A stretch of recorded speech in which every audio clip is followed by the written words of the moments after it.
All right, everybody, welcome back for another deep dive. Today we're looking into something, Pretty shocking. yeah, birds on power lines. So we've all seen it, right?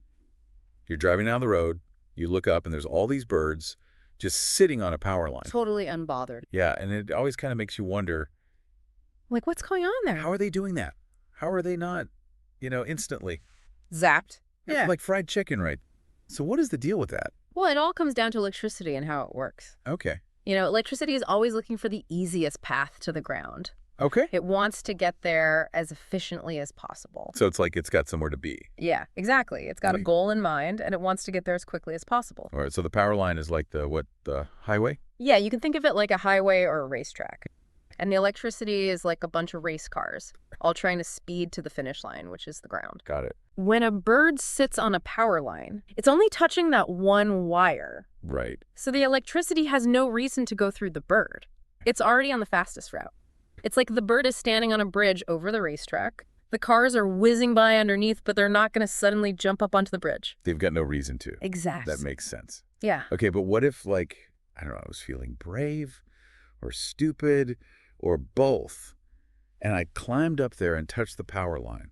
That would be a very bad idea. Okay. Because remember, you're standing on the ground, so if you touch that wire, Okay. you're giving the electricity a direct path to the ground through you. Oh, so I become the racetrack. Exactly. Yeah. You become the fastest route. Oh. And all that electrical energy is going to surge through your body. Ouch. Yeah. Not good. Yeah, I'm getting the picture. Okay, so that's why electricians use all that special gear. Right. They're basically making sure they don't become the racetrack to prevent themselves from becoming part of that electrical circuit. Okay, so I'm hearing this word circuit a lot. Yeah. What exactly is a circuit? A circuit is simply a complete path Okay. that electricity can flow through. So it needs to be like a closed loop. Yeah, exactly. It's like a loop or a circle. Right. The electricity needs a way to get to the ground and then back to the source. Got it. And if that loop is broken, the electricity can't flow. So it's like a game of, what is it, Red Rover?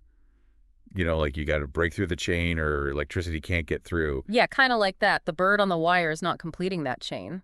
So the electricity just keeps on flowing down the wire. Okay, so that makes sense for little birds. But what about big birds, like hawks or eagles? Well, those guys can actually get into trouble. Really? Yeah, because they have such big wingspans Okay. that if they're not careful, they could touch two wires at the same time. Or they could touch a wire and a grounded object, like a telephone pole, Yeah? and then they become the circuit.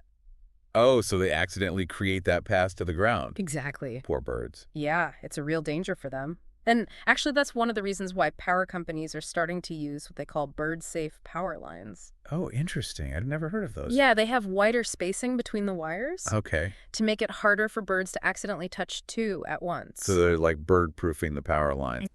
Trying to make it safer for our feathered friends. That's really cool. Okay, so it's not just birds that can mess with power lines, right? Oh, definitely not. Like what about squirrels? I feel like I'm always seeing squirrels. Squirrels are notorious for causing power outages. They love to run along the wires. Uh-huh. And if they happen to touch something grounded like a transformer, Yeah. they can create a short circuit. So it's like the bird with the big wingspan? Yeah, same principle. They're accidentally completing the circuit. And then boom, the power goes out. Little troublemakers, those squirrels. They are. But, they're just trying to get around. Yeah, they don't know any better.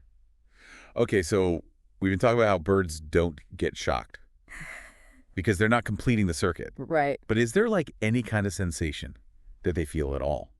That's a common myth, that birds might feel like a buzz or a tingle from the electricity. But they don't. They don't feel a thing unless they complete that circuit. Interesting. So it's not like static electricity. No, not at all. They're completely unaffected by the electricity flowing through the wire. Wow, so they really are just masters of physics. They are. They've evolved to coexist with electricity. That's pretty amazing. Yeah. All right, well, I think that's about all the time we have for today. But wow, that was really interesting. Yeah. I never thought I'd be so fascinated by birds on power lines. It's a pretty cool phenomenon. Yeah, it is. So thanks for listening, everybody. And remember, next time you see a bird on a wire, just appreciate the amazing science at work. Stay curious.